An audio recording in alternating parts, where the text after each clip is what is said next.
All right, bigger arms, bigger transformations, and what I want to talk about in the next piece of this is kind of what happens with our shoulders. So I've kind of discussed the lower, the core. Now we're going to get into the upper body and see how, again, like think of how this reflects on how I can move from here. Same thing here. If I'm tight here, it's going to restrict my movement. All too often what's happening is kind of our lats are becoming way too tight, our shoulders are getting kind of pulled in and or up, however you want to look at it. You know, there's so much happening here. And if you really kind of think about the deltoids in particular, there's not a lot of movement pattern. You know, these guys are huge stabilizers and they got to be working all the time. And the tissue here just gets so hard, and especially if it's out of place. So if my shoulder's here, now the tissue just gets really tight. And now my arm can't move properly. And the tissue just starts to shorten and shorten. You know, we all can feel it again around our wrists, elbow joints. You can feel that scar tissue in there that develops. It's just so hard to get rid of. You know, I tried for years kind of massaging it, doing everything I could. Honestly, until I started to loosen up my shoulder complex, was the first time I've ever really been able to get good results of loosening the scar tissue in my elbow, which I'll explain later. But first, what I want to kind of do is work on our movement pattern through here. So again, all too often our chest is becoming really tight. A lot of us are thinking that it's our ribs that we're kind of poking on here. But regardless of who you are, we all have muscle tissue there, even myself included, who had a really stubborn chest. I'm realizing my shoulder wasn't in the best position, so I wasn't promoting really good, healthy growth, and the tissue that was kind of going there, like when I'd work out, I'd have a pump, it would just really tighten back up again. And it would, again, almost seem like, unless it was swollen, there was nothing there. And again, because we get kind of choked up in here, and if this kind of gets turned in, like a lot of people nowadays, computers and laptops, and well, even not laptops, but I guess computers and phones, sorry, we're getting stuck like this, okay? We're not opening this area, and again, even it reflects our neck hugely. And I do another one after how it affects our neck posture too. And again, to think of, if I'm trying to fix something up here, I gotta fix this first. If I'm trying to fix this here, you know, if we're looking for lasting effects. So it all depends on how anybody wants to take this. We can segment it a little bit, but we're only as good as the next joint, okay? So how I can move from here dictates how I can move from here and vice versa. So what I'm gonna first kind of do is kind of break up some of the tissue on the inside. Now, a couple ways I can do this. Again, I'm kind of been using the Hypervolt. I found the newer one to actually be a little bit more beneficial. They got plenty of different ones out there, but I'm going to want to get in kind of where the pectoral comes in, and I get all the scar tissue development. And again, I'm just going to kind of hold in that area. If you think of the chest too, it attaches, you know, to the humerus, all the way out to the pec, clavicle area. The other big one that attaches is the deltoid. Our deltoid's coming up, same spot attachments, coming to the top, and then coming to our shoulder blade. And you know, that's the one I'm finding to be really the big issue here. In the last video, I kind of worked on doing the lat, so this is another spot we want to get into. Okay, breaking up the tissue through here. A lot of us, you know, myself included, I was kind of gunning in this area, and I'm thinking I'm hitting my humerus. That's not my humerus. My humerus is like 2 inches deep, and really what I'm hitting is either my tricep, my lat, kind of in this area, and even the deltoid up here. Okay, that rear deltoid does a lot. There's nothing we don't do in our everyday life that doesn't revolve around that rear deltoid. And a lot of times we're kind of putting blame on the rotator cuffs, okay? But again, the deltoid and the lat get too tight. This is why our rotator cuffs get too much pressure put on them. We got to think of why are these secondary muscles so overworked, and the ones that are causing us issues and the ones that we're trying to fix. Once we understand that it's the whole kind of joint as a whole. So again, I'm just kind of getting up in here. While I talk about this, it's the joint as a whole, and kind of the shoulder complex is really complex compared to, in my at least opinion, of the hip, because we have less, we have more major movers kind of going into this humerus, if you think about it. So it's right in here. Oh, I know that's my lat. Again, there's a ton of kind of scar tissue there. Now again, if I'm kind of promoting some kind of healthy movement pattern, so what I'm starting to explore is movement and then kind of doing this. Most of mine is on cycling, but if I'm here and I start to row, gotta warm this tissue up a little bit. Now again, you could go through a full workout too, all right? Haven't quite explored that avenue yet because I've been too busy trying to understand exactly what it is and how we can kind of really get lasting effect through our body. I'm going to come a little bit lower. Again, really just trying to get the tissue to move. I used to be so focused on getting people to kind of squeeze their lats and all these other things, not understanding, again, if the tissue is too tight, it makes it really hard to feel it in those areas. And they're still having to work in some capacity, but where we feel it the most is kind of what's working the most, if you kind of really think about it in that terms, or what gets tired. I used to think, well, the big ones aren't getting tired because maybe they can't feel it there or whatever, but I'm starting to understand, again, the tissue is just so tight that they got to rely upon these secondary muscles. So a lot of people, when they're doing like maybe a push-up or again, even rowing exercises, are like, oh, my arms are getting tired, it's an arm workout. Well, the arms are secondary, you know, and again, yeah, they should be getting tired, but our primaries, you know, we should still be able to feel it. I should be able to feel my chest kind of doing the work.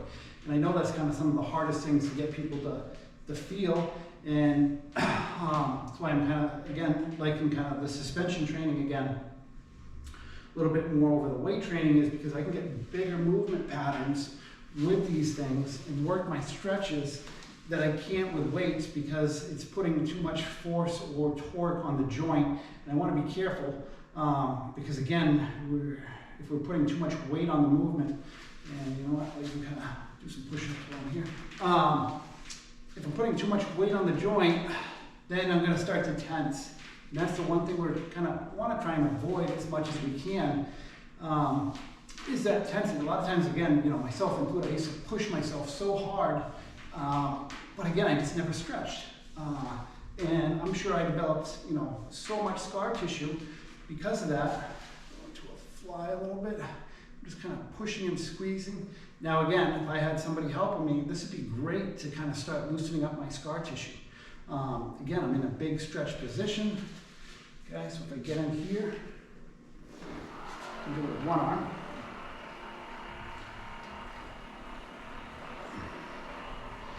You know, that's what we want to do, is promote these big movement patterns. And the best way to do it is to kind of loosen the tissue up. Now, I used to try and do this manually too, but what happens all too often is it kind of is really uncomfortable. And it makes it so much harder to do because then again, the person's tensing. And you know, if we kind of tense, we're anticipating pain or discomfort. So again, none of this should be really, honestly, painful when doing it. If it is, then you kind of got to go to an opposing area. Okay, so maybe I'm painful on the inside, so I'm going to go to my outside. And I do this all the time. And you know, it'll be comfortable or fine for somebody to be out here doing the work and then getting here. Because again, they got to promote stretching or movement on both sides of the joint. Okay. All too often when we're trying to fix an injury, we're just focused on one piece of the puzzle. We're not focused on the other pieces, and especially with the shoulder complex, we got to think of everything that's happening, that's going on in here. And again, all too often I'm realizing, again, if you know, my delta is kind of, and it is right now, it's kind of squishy, and I got some kind of cables in there, so like I got one right here, so work that a little bit.